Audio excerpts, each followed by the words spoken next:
Hello everyone, खमागणी और आ गए हम आप लोगों के सामने एक और नई और यूनिक सीरीज लेकर जिसका नाम है बेताल पचीसी। जो लोग 80s 90s मतलब 2000 के पहले या उसके आसपास जन्मे हैं वो लोगों ने शायद बेताल पचीसी का नाम सुना हो, नए लोगों ने भी सुना होगा।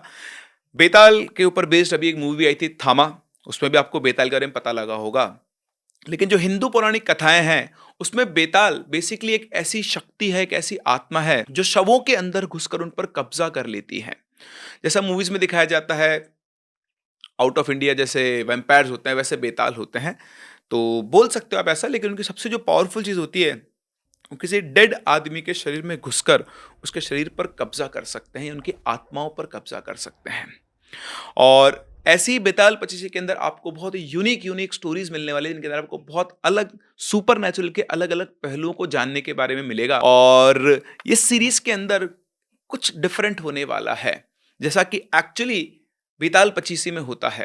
तो यहां मैं आपकी ईमानदारी चाहूंगा, आपको बिना किसी स्टोरी को पढ़े, गूगल पर सर्च किए, एआई की मदद लिए बिना आपको खुद अपने लॉजिक से, अपनी समझ से एक क्वेश्चन का आंसर देना होगा जो कहानी सुनाने के बाद मैं आपसे पूछूंगा। वैसे ये क्वेश्चन बेताल ने एक राजा से पूछा था। जैसे उस राजा ने दिमाग से अपना जवाब दिया वैसे ही आपको भी अपना जवाब देना होगा, और आपका जवाब सही होगा या नहीं वो आपको पता लगेगा अगले एपिसोड में। आई होप आप सभी लोग इसके अंदर पार्टिसिपेट करेंगे, बहुत मजा आएगा। अपना आंसर जरूर दें कमेंट सेक्शन में। चलिए तो शुरू करते हैं हमारे पहले एपिसोड के साथ। बहुत पुराने टाइम की बात है, तब उज्जैन के अंदर महाराज विक्रमादित्य राज किया करते थे। विक्रमादित्य हर प्रकार से एक आदर्श राजा थे। उनकी दानशीलता की कहानियां आज भी देश के कोने कोने में सुनी जाती हैं। राजा हर दिन अपने दरबार में आकर प्रजा के दुखों को सुना करते थे और उसका निवारण किया करते थे। एक दिन राजा के दरबार में एक भिखारी आया और वो उन्हें एक फल देकर चला गया, और तब से वो भिखारी हर दिन राजा के दरबार में पहुंचने लगा। वो राजा को एक फल देता और राजा उस फल को अपने कोषाध्यक्ष मतलब जो उनके खजाने की रक्षा किया करता था, ध्यान रखा करता था, उसको दे दिया करते थे। और इस तरह से हर दिन वो एक फल देता और करीबन 10 साल बीत गए। और हर दिन की तरह जब वो भिखारी राजा को फल देकर चला गया तो राजा ने उस दिन वो फल उस कोषाध्यक्ष को ना देकर एक पालतू बंदर के बच्चे को दे दिया, जो महल के ही किसी सुरक्षा कर्मी का था। और उससे छूटकर वो राजा के पास चला आया था। उस फल को खाने के लिए जब बंदर के बच्चे ने उसे बीच में से तोड़ा तो उसके अंदर से एक बहुत ही वैल्यूएबल बहुमूल्य रत्न निकला। यह देखकर राजा ने वो रत्न ले लिया और उस कोषाध्यक्ष को बुलाकर उससे पूछा कि वो भिक्षु के द्वारा लाया गया फल जो रोज मैं तुम्हें देता था, वे सारे फल कहाँ हैं? राजा ने आज्ञा दी तो कोषाध्यक्ष रस अपने खजाने के अंदर गया और कुछ ही देर बाद आकर उसने राजा को बताया कि प्रभु, आप जो फल दिया करते थे मैं खजाने में यानी अपने रत्न भंडार में जाकर रख दिया करता था, और मैं जब वहां अभी जाके मैंने देखा तो फल तो वहां पर नहीं, वो तो सड़ गए, लेकिन वहां पर बहुत सारे अनमोल रत्नों का ढेर लग गया है। उसकी बात सुनकर राजा उस कोषाध्यक्ष के ऊपर बहुत प्रसन्न हुए और उसकी ईमानदारी की प्रशंसा करते हुए सारे रत्न उसे ही उपहार स्वरूप दे दिए।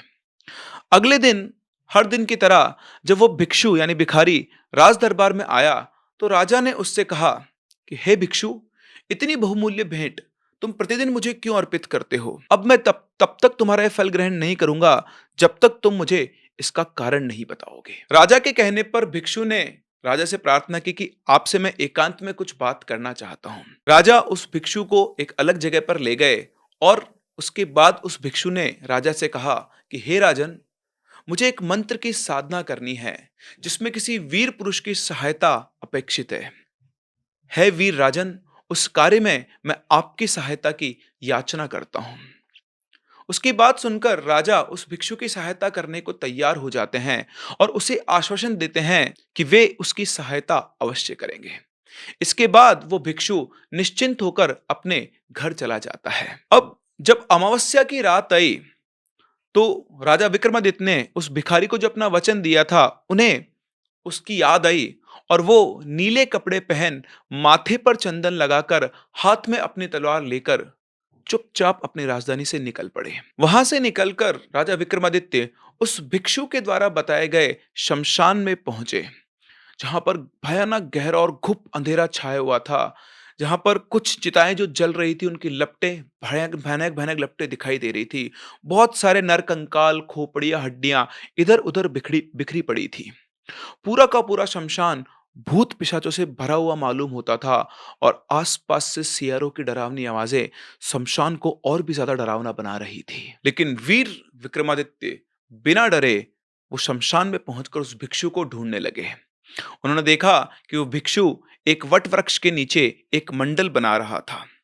राजा ने उस भिक्षु के निकट जाकर कहा, हे भिक्षु, मैं आ गया हूं, बताओ मुझे क्या करना होगा। राजा को अपने सामने देखकर भिक्षु बहुत प्रसन्न हुआ। उसने अपने दोनों हाथ जोड़े और कहा, राजन, यदि आपने मुझ पर इतनी कृपा की है तो एक कृपा और कीजिए। आप यहां से दक्षिण दिशा की ओर जाइए। यहां से थोड़ा आगे चलने पर शमशान के दूसरे छोर पर आपको शीशम का एक विशाल वृक्ष मिलेगा। उस वृक्ष पर एक मरे हुए मनुष्य का शव लटक रहा है। आप उस शव को यहां ले आइए और मेरा कार्य पूरा कीजिए। उस भिक्षु की ये बात सुनकर राजा विक्रमादित्य अपने दिए गए वचन के अनुसार बिना उससे कुछ पूछे उस तरफ चल पड़े। जलती हुई चिताओं के प्रकाश के सहारे वे उस अंधकार में आगे बढ़ते गए, और बड़ी मुश्किल से उन्होंने उस शीशम के वृक्ष को खोजा। वो पेड़ चिताओं के धुआं के कारण काला पड़ गया था। उस पेड़ के आसपास से भी जलते हुए मांस की गंध आ रही थी, और तभी उनकी नजर उस पेड़ की एक शाखा पर पड़ी। उस शाखा पर एक शव इस प्रकार लटका हुआ था जैसे कोई प्रेत किसी के कंधे पर लटक रहा हो। राजा ने वृक्ष पर चढ़कर अपनी तलवार से वो डोरी काट डाली और शव को जमीन पर गिरा दिया। जैसे ही वो शव नीचे गिरा, एकदम से उसकी चीख निकली, जैसे नीचे गिरने पर उसे बहुत तेज दर्द हुआ हो। पहले तो राजा ने समझा कि वो जो मनुष्य है वो जीवित है। राजा को उस पर दया आ गई, और तभी राजा जैसे उसके पास पहुंचा, वो जो मुर्दा था, वो जो शव था, वो जोर जोर से हंसने लगा। और जैसे ही वो जोर जोर से हंसने लगा, तब राजा विक्रमादित्य को यह समझ में आ गया कि उस शव के ऊपर एक बेताल चढ़ा हुआ है। उसके हंसने यानी अट्टहास करने का कारण राजा विक्रमादित्य जानने की कोशिश कर ही रहे थे कि उनकी आंखों के सामने एकदम से वो शव वापस से हवा में उड़ा और वापस से उसी शाखा पर जा लटका। ये देखकर राजा विक्रमादित्य वापस से उस पेड़ पर चढ़े और उस शव को वापस से नीचे उतार दिया। और इसके बाद राजा विक्रमादित्य ने उस लाश को, उस शव को अपने कंधे पर रखा और चुपचाप उस भिखारी की तरफ चल पड़ा। कुछ दूरी पर चलने के बाद राजा विक्रमादित्य के कंधे पर रखे उस शव के अंदर का बेताल बोला, राजन, मुझे ले जाने के लिए तुम्हें बहुत परिश्रम करना पड़ रहा है, पर तुम्हारे श्रम के कष्ट को दूर करने एवं समय बिताने के लिए मैं तुम्हें एक कथा सुनाना चाहता हूं। किंतु कथा के दौरान तुम मौन ही रहना। यदि तुमने अपना मौन तोड़ा तो मैं तुम्हारी पकड़ से छूटकर पुनः अपने स्थल को चला जाऊंगा, मतलब वापस से उसी डाल पर लौट जाऊंगा। उसकी बात सुनकर राजा विक्रमादित्य ने अपनी गर्दन हिलाई और बेताल ने उसे एक कहानी सुनाना शुरू की। उसने बताया कि प्राचीन काल में वाराणसी नगरी में एक राजा राज किया करता था, जिसका नाम था प्रताप मुकुट। प्रताप मुकुट का वज्र मुकुट नामक एक बेटा था, जो अपने पिता की भांति बहुत ही धैर्यशाली, वीर और समझदार था। और साथ ही साथ वो इतना सुंदर था कि कामदेव का साक्षात अवतार लगता था। राजा के एक मंत्री का बेटा बुद्धि शरीर वज्र मुकुट का घनिष्ठ मित्र था। और एक बार की बात है, वज्र मुकुट अपने उस मित्र के साथ जंगल में शिकार खेलने गया। वहां घने जंगल के बीच उसे एक बहुत ही सुंदर सरोवर दिखाई दिया, जिसमें बहुत से कमल के सुंदर सुंदर फूल खिले हुए थे।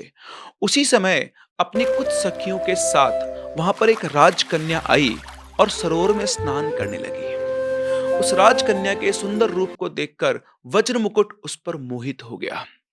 राजकन्या ने भी वज्र मुकुट को देख लिया था, और वो भी पहली नजर में उसकी तरफ आकर्षित हो गई थी। राजकुमार वज्र मुकुट उस राजकन्या के बारे में और जानना चाहता था, और उस राजकन्या ने खेल खेल में ही उसकी ओर संकेत करके अपना नाम धाम भी बता दिया। उसने एक कमल के पत्ते को लेकर कान में लगाया, एक दंत पत्र से अपने दांतों को खुजाया, एक दूसरा कमल माथे पर तथा हाथ अपने हृदय पर रखा। किंतु बेचारा राजकुमार उसके इशारों का मतलब न समझ पाया।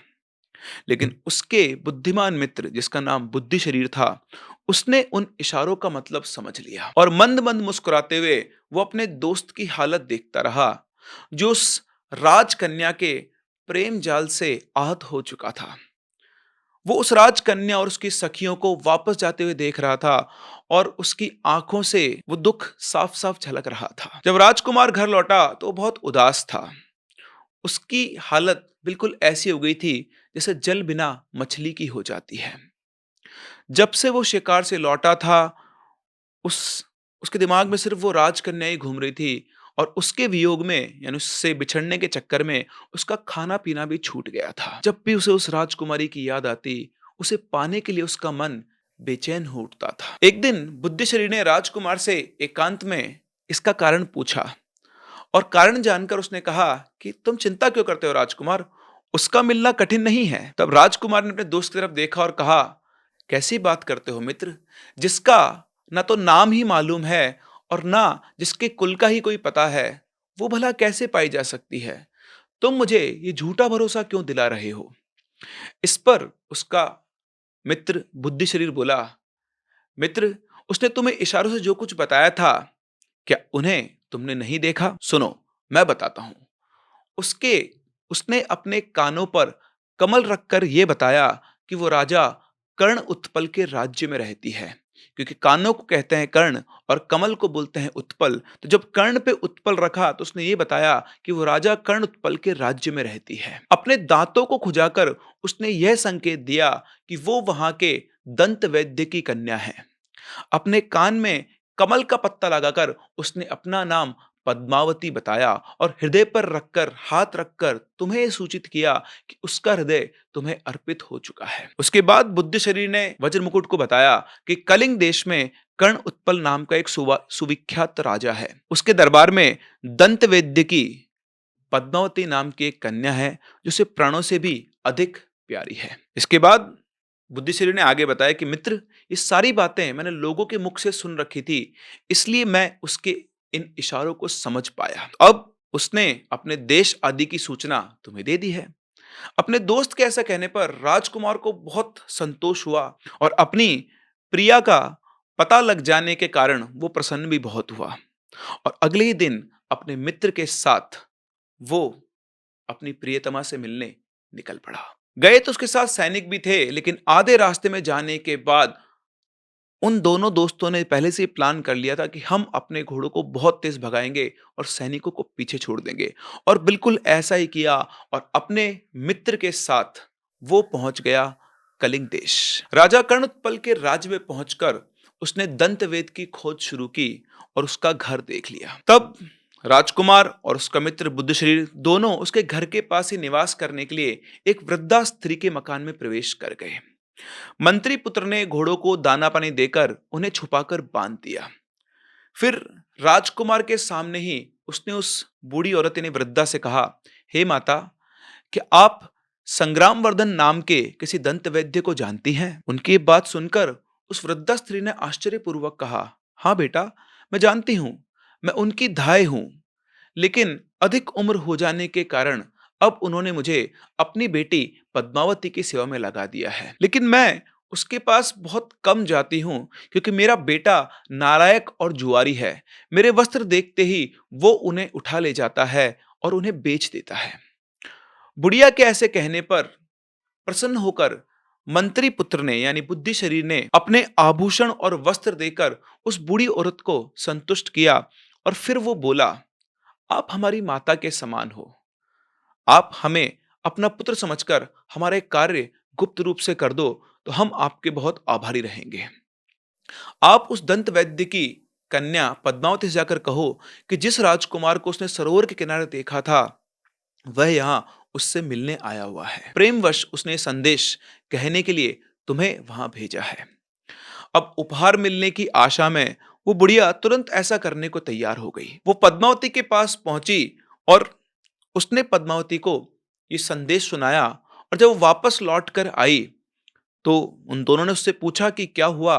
तो उस बूढ़ी औरत ने बताया कि मैंने जाकर तुम्हारे आने की बात उसे गुप्त रूप से कही, और ये सुनकर उसने मुझे बहुत बुरा भला कहा और कपूर लगे अपने दोनों हाथों से मेरे गालों पर कई थप्पड़ मारे। मैं इस अपमान को सहन न कर सकी और दुखी होकर रोती हुई वहां से लौट आई। बेटा, तुम खुद अपनी आंखों से देख लो, मेरे दोनों गालों पर अभी भी उसके द्वारा मारे गए थप्पड़ों के निशान हैं। बुढ़िया ने जब ऐसा कुछ बताया तो राजकुमार बड़ा उदास हो गया, लेकिन उसका महाबुद्धिमान मित्र बुद्धि शरीर, उसने राजकुमार को एकांत में ले जाकर कहा, तुम दुखी मत हो मित्र। पद्मावती ने बुढ़िया को फटकार कर क्रोध से उठी अपनी दाई उंगलियों की छाप द्वारा तुम्हें यह बताने की कोशिश की है कि तुम शुक्ल पक्ष की 10 चांदनी रातों तक प्रतीक्षा करो। ये रातें मिलने के लिए उपयुक्त नहीं है। आई होप इस बात को समझ गए होंगे। उसके 5 उंगली इधर छपी हुई थी, 5 इधर, तो टोटल 10 रातों के लिए उसने उसे रुकने के लिए एक साइन दिया था। इस तरह से राजकुमार को समझाकर बुद्धि शरीर बाजार में गया। उसने अपने पास रखा हुआ थोड़ा सा सोना बेच दिया और उससे मिले हुए धन से उसने बुढ़िया से अच्छा खाना तैयार करवाया और उस वृद्धा बुढ़िया के साथ ही उन्होंने भोजन किया। इस तरह 10 दिन बिताकर उस बुद्धि शरीर ने उस बुढ़िया को फिर से पद्मावती के पास भेज दिया। वापस से अच्छा खाना और इनाम के लोभ में वो बुढ़िया ये काम करने को तैयार हो गई। वो वापस वहां जाकर लौट कर आई और इन लोगों को बताने लगी कि आज मैं वहां जाकर उसके पास खड़ी रही, तो उसने स्वयं ही तुम्हारी बात कहने के लिए मेरा जो अपराध था, जो 10 दिन पहले मैंने किया था, उसका उल्लेख करते हुए मेरे हृदय पर महावर लगी अपनी 3 उंगलियों से आघात किया और फिर मैं उसके बाद वापस यहां पर चली आई। अब जब ये हो गया, उस बुढ़िया ने बता दिया, तो फिर से बुद्धि शरीर ने अपने दोस्त से बोला कि तुम शंका मत करो मित्र। पद्मावती ने महावर लगी 3 उंगलियों की छाप छोड़कर तुम्हें यह सूचित किया है कि वो अभी 3 दिन तक राजमहल में ही रहेगी। बुढ़िया की ये बात सुनकर उसने फिर से बुढ़िया को पद्मावती के पास भेजा। अगले दिन जब बुढ़िया पद्मावती के पास पहुंची तो उसने बुढ़िया का बढ़िया से स्वागत सत्कार किया, उसे स्वादिष्ट भोजन भी कराया। पूरा दिन वो बुढ़िया के साथ हंसते मुस्कुराते बातें करती रही।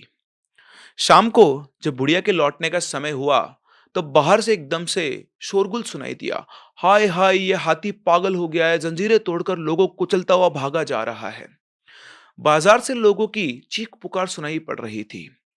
तब पद्मावती ने उस बुढ़िया से कहा कि आपके जाने के मार्ग को एक हाथी ने रोक रखा है, आपका वहां से जाना उचित नहीं है। मैं आपको रस्सियों से बंधी एक लकड़ी की पेड़ी पर बैठाकर उस बड़ी खिड़की के रास्ते नीचे बगीचे में उतार देती हूँ। उसके बाद आप पेड़ के सहारे बाग की 4 दीवारी पर चढ़ जाना और फिर वहां से दूसरी ओर के पेड़ पर चढ़कर नीचे उतर जाना और वहां से आप अपने घर पर चली जाना। और ये कहकर उसने एक रस्सी से बंधी पेड़ी पर उस बुढ़िया को बिठाकर अपनी दासियों द्वारा खिड़की के रास्ते से नीचे बगीचे में उतार दिया। बुढ़िया पद्मावती के बताए हुए रास्ते से अपने घर लौट आई और ज्यों की त्यों सारी बातें बुद्धि शरीर और उसके राजकुमार मित्र को बता दी। उसकी ये बात सुनकर वो दोनों दोस्त फिर से अलग से एकांत में गए और तब बुद्धि शरीर ने राजकुमार से कहा, मित्र, तुम्हारा मनोरथ पूरा हुआ, यानी तुम्हारी मन की इच्छा पूरी हुई। उसने बहुत ही चालाकी से तुम्हें रास्ता भी बता दिया है, इसलिए आज ही शाम को तुम वहां जाओ और जिस मार्ग से बुढ़िया आई है उसी मार्ग से अपनी प्रियतमा के भवन में प्रवेश करो। राजकुमार ने बिल्कुल वैसा ही किया। बुढ़िया के बताए हुए रास्ते के थ्रू वो पेड़ से 4 दीवारी पर चढ़कर वो पद्मावती के बगीचे में पहुंचा और वहां उसने रस्सी से बंधी हुई उसी पेड़ी को लटकते हुए देखा। उस पेड़ी के ऊपरी छज्जे पर राजकुमार की राह देखती हुई कई दासियां खड़ी हुई थी। जो ही राजकुमार जाकर उस पीढ़ी पर बैठा, दासियों ने रस्सी ऊपर खींच ली और खिड़की के रास्ते से वो पहुंच गया अपनी प्रियतमा पद्मावती के पास। उधर बुद्धि शरीर ने जब अपने मित्र को बिना किसी दिक्कत के खिड़की में घुसते हुए देखा तो वो भी संतुष्ट होकर वापस लौट गया। अंदर जाकर राजकुमार ने अपनी प्रियतमा को देखा और वहां पद्मावती भी राजकुमार को देखकर सीधा उसके गले लग गई और अनेक प्रकार से उसका सम्मान करने लगी। इसके बाद राजकुमार ने गांधर्व विधि से पद्मावती के साथ विवाह रचा लिया। यानी अगर मॉडर्न लैंग्वेज में बोलूं तो राजकुमार ने पद्मावती के साथ लव मैरिज कर ली बिना किसी की परमिशन लिए और कई दिनों तक गुप्त रूप से यानी चुपचाप उसी के आवास में छुपा रहा। कई दिनों तक वहां रहने के बाद एक रात उसने पद्मावती से कहा कि मेरे साथ मेरा मित्र बुद्धि शरीर भी यहाँ आया हुआ है। वो यहाँ अकेला ही तुम्हारी धाई के घर में रहता है। मैं भी जाता हूँ, उसकी कुशलता का पता करके और उसे समझा बुझाकर वापस तुम्हारे पास आ जाऊंगा। यह सुनकर पद्मावती ने राजकुमार से कहा, आयुष्मान, आप मुझे ये तो बताइए कि मैंने जो आपको सरोवर पे इशारे किए थे, उन्हें आपने समझा था या बुद्धि शरीर ने? तो राजकुमार ने हंसते हुए कहा, "भाई, मैं तो तुम्हारे इशारे बिल्कुल भी नहीं समझा था। उन इशारों को मेरे मित्र बुद्धि शरीर ने ही समझकर मुझे बताया था।" यह सुनकर और कुछ सोचकर पद्मावती ने राजकुमार से कहा, यह बात इतने विलंब से कहकर आपने बहुत अनुचित कार्य किया है। आपका मित्र होने के कारण वह मेरा भाई है और आपसे पहले मुझे उसका ही स्वागत सत्कार करना चाहिए था। और ये सब कहकर उसने राजकुमार को जाने की अनुमति दी। तो रात के टाइम राजकुमार जिस रास्ते से आया था, उसी से अपने मित्र बुद्धि शरीर के पास पहुंच गया। वहां पहुंचने के बाद पद्मावती से उन इशारों को समझाने के बारे में जो भी कुछ बातें हुई थी, उसने वो सारी बातें बुद्धि शरीर को बताई। बुद्धि शरीर ने उसे समझाया कि तुम्हें ये सब नहीं कहना चाहिए था, तुम यही कहते कि तुमने ही सब कुछ समझा था। राजकुमार ने कहा, ऐसा कैसे हो सकता है मित्र? जो सत्य है वो सत्य है और मैंने वो सत्य उसे बता दिया। खैर, इसी तरह रात बीत गई। सवेरे ये लोग उठे, अपने दिनचर्या से निवृत्त होकर दोनों दोस्त बातें कर रहे थे। तभी पद्मावती की एक सखी सहेली हाथ में पान और पकवान लेकर वहां आई। उसने बुद्धि शरीर का कुशल मंगल पूछा और लाई हुई चीजें उसे दे दी। और उसके बाद उसने राजकुमार से कहा कि हमारी स्वामिनी पद्मावती आपके लिए, आपका भोजन आदि के लिए इंतजार कर रही है। और इतना कहकर वो वहां से चली गई। अब जब वो उनकी सहेली, उनकी दासी चली गई, तो बुद्धि शरीर ने राजकुमार से कहा, मित्र, अब देखो, मैं आपको एक तमाशा दिखाता हूं। और ये कहकर उसने वो जो खाना था, जो वो दासी बुद्धि शरीर के लिए दी गई, देकर गई थी, सामने बैठे कुत्ते को उसने वो खाना डाल दिया। कुत्ता आया, उसने वो पकवान खाए और पकवान खाने के बाद कुछ ही देर में वो कुत्ता तड़प तड़प कर वहीं मर गया। ये देखकर राजकुमार बहुत आश्चर्यचकित हुआ और उसने बुद्धि शरीर से पूछा, मित्र, यह कैसा खेल है? तभी बुद्धि शरीर ने कहा, मित्र, मैंने उसके इशारों को पहचान लिया था, इसलिए मुझे धूर्त समझकर उसने मेरी हत्या कर देनी चाहिए थी। तुमसे बहुत प्रेम होने के कारण उसने मेरे लिए विष से मिश्रित पकवान भेजे थे। उसे भय था कि मेरे रहते राजकुमार एकमात्र उसी से प्रेम नहीं रख सकेगा और मेरे प्रेम के वश में रहकर तुम उसे छोड़कर अपनी नगरी में वापस चले जाओगे। इसलिए उसने मुझे मारने के लिए ये षड्यंत्र रचा। इसलिए तुम उस पर क्रोध ना करो, बल्कि उसे अपने माता-पिता से दाई के लिए, मतलब उनसे उन अपने माता-पिता को छोड़कर तुम्हारे साथ चलने के लिए प्रेरित करो। कुछ सोच विचार कर उसे यहाँ से ले जाने के लिए मैं जो तुम्हें युक्ति बताऊंगा, तुम उसका अनुसरण और आचरण करो। अपने दोस्त के ऐसा कहने पर राजकुमार उसकी प्रशंसा करने लगा और बोला, तुम सच में बहुत बुद्धिमान हो। अब यहाँ मैं आपको समझा देता हूँ कि बेसिकली जो पद्मावती थी, उसके माता-पिता को शायद वो जानती थी कि वो उसकी शादी नहीं करेंगे या ऐसा कुछ था, जैसे नॉर्मल लव मैरिज में होता है।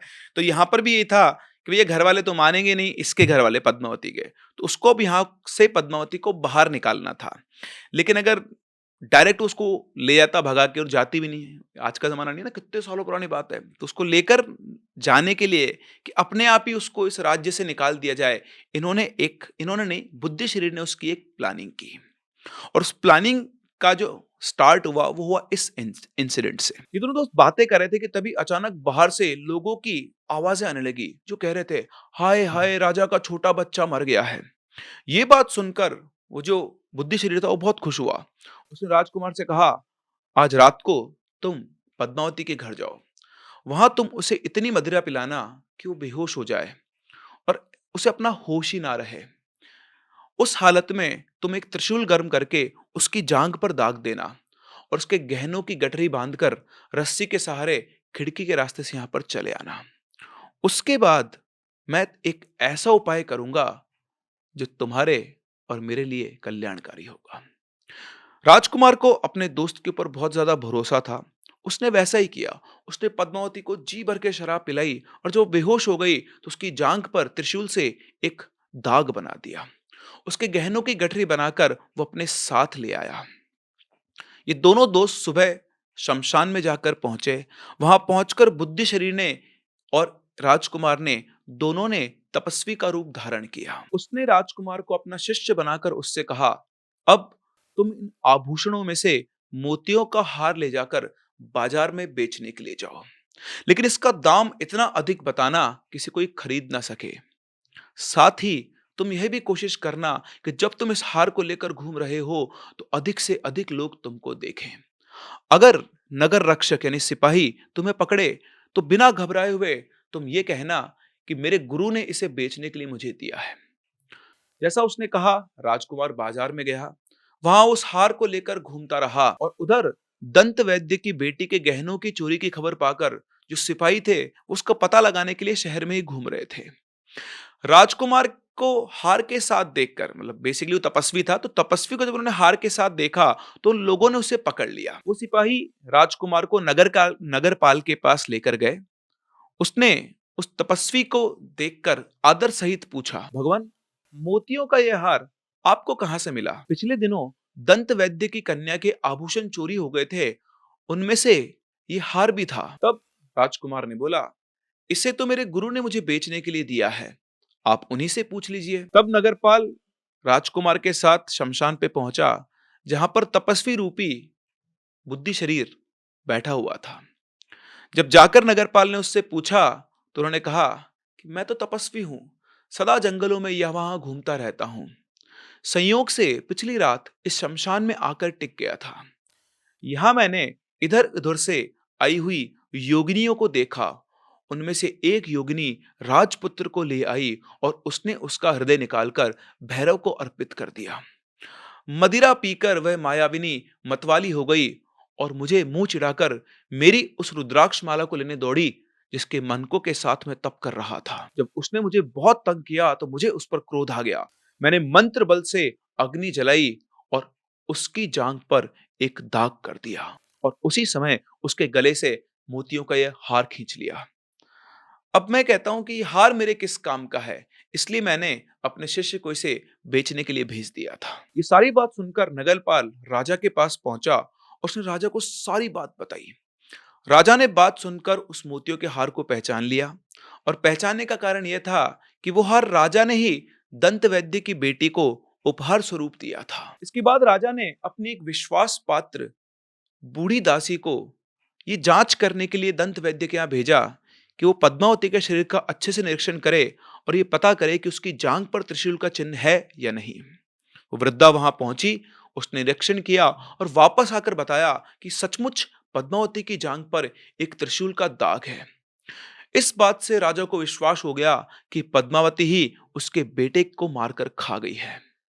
तब वो खुद उन तपस्वी वेशधारी बुद्धि शरीर के पास पहुंचा और पूछा कि हे तपस्वी, आप ही बताइए कि पद्मावती को क्या दंड दिया जाए। और फिर बुद्धि शरीर के कहने पर राजा ने पद्मावती को नग्न अवस्था में अपने राज्य से निर्वासित कर दिया। नग्न करके वन में निर्वासित कर दी जाने पर भी पद्मावती ने अपने जीवन का त्याग नहीं किया। शाम होने पर तपस्वी का वेश त्याग कर राजकुमार और बुद्धि शरीर दोनों उसके पास पहुंचे, पद्मावती के पास, और सारी बात बताई। और इसके बाद राजकुमार पद्मावती को अपने घोड़े पर बिठाकर अपने राज्य ले आया और उसके बाद उसके साथ सुखपूर्वक रहने लगा। इस तरह से बेताल ने अपनी कहानी खत्म की और उसके बाद राजा विक्रमादित्य से सवाल पूछा। और जो सवाल उसने राजा विक्रमादित्य से पूछा वही सवाल मैं भी आपसे पूछ रहा हूं और आपको इस सवाल का जवाब बिना किसी के हेल्प लिए अपने खुद के दिमाग से ईमानदारी से मुझे कमेंट सेक्शन में देना है। तो सवाल सिर्फ इतना सा है। बेताल ने कहा कि राजन, आप बुद्धिमानों में श्रेष्ठ हैं, अतः मुझे ये बताइए, अगर वो राजा उस समय पद्मावती को अपने राज्य से बाहर न निकालकर उसे मार देता और उसे ये पता लग जाता कि ये सारा राजकुमार का रचा हुआ खेल था, वो उस राजकुमार को भी मार देता, तो इन दोनों की मृत्यु का, हत्या का पाप किसे लगता? बुद्धि शरीर को, राजकुमार को, या फिर पद्मावती को? उसने ये भी कहा कि राजन, यदि जानते हुए भी तुमने मुझे ठीक-ठीक नहीं बताया, तो विश्वास मानो तुम्हारे सिर के 100 टुकड़े हो जाएँगे। खैर, आपके साथ ऐसा कुछ नहीं होगा, तो अपना आंसर हमें कमेंट सेक्शन में ज़रूर बताएँ। हम लोग मैं आपको इस क्वेश्चन का आंसर दूँगा हमारे अगले एपिसोड में। तब तक के लिए keep loving and keep listening.